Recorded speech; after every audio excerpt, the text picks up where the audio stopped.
Greetings, everybody, and welcome today again to the Yassine channel.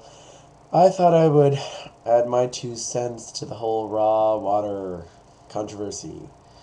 I saw Frederick Patnode's video about the raw water. I agree with some things about it, and I disagree with others.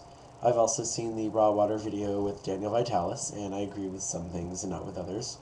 Basically, to make a long video short, I do believe in the power of spiritual energy in water and the whole message of water phenomenon, like meditating on the water or focusing loving energy on the water will in effect structure the water and make it more healthy for your body to utilize and all that stuff, and that's all great.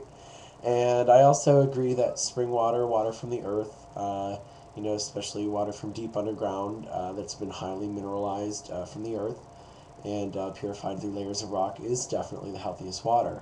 However, the part that I do agree with Fred about is that, actually, a few of the things about that are that uh, so the water that is being offered by Daniel Vitalis does sound like a really amazing product. Don't dispute that at all. However, I don't understand the whole sun damaging the water thing. I always thought that sun actually helped the water, so I don't get that. Although I guess I can understand the logic behind it killing microorganisms in it, but still don't quite understand it. I also think that paying like $7 for a bottle of water or whatever it is absolutely ridiculous.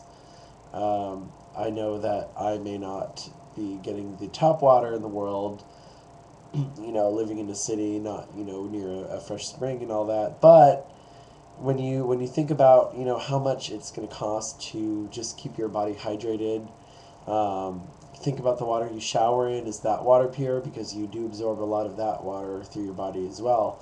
And then the other part about it is, what about the carbon footprint rather, from shipping all this water all around the world from, I think it was from Maine.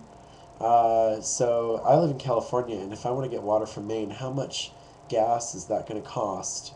Or, how much pollution is going to be caused by shipping that water to me?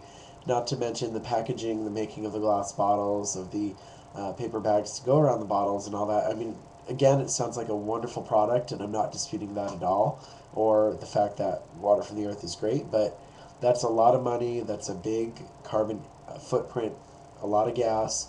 I don't know, maybe they've got biodiesel trucks or something like that, but I don't know, I kind of wonder about that. So I think that if you want to get that product, go for it. Sounds great. I don't think it's going to be necessary, and I think that you can get pretty good water in all areas where you live, whether it's from a well, whether it's from a deep underground aquifer, or even if you have some purified water via, an excellent filtration system, if you do reverse osmosis, if you have some kind of other really good triple stage filter or whatever, if you have a distiller and you add salt to it and crystal and let it sit in the sun for a bit and put loving intentions into it, that's great too. Maybe you could even add a couple drops of blue green algae to that sun charged distilled water that you added some salt to. I don't know. Right now, I've just got a basic filter. I can't afford to spend a ton of money on all this stuff and all that. So I don't know. I know that a lot of people in the rock community, really are making a living off of it too, and so they want to advertise and show how awesome their products are, which is totally great. But my personal opinion is that, if you get some good filtered water, you can send some life into it, do some Reiki on it, bless it, add a dash of salt, some lemon, get a lot of water from your fruits and vegetables, all that. It's all great. So that's just my take on it. So yeah, sorry, my talk isn't a little more eloquent here. I'm just sharing my opinion. So, anyways, blessings and namaste to you all again. Thank you for joining me on the Scene channel, and may peace be with you always.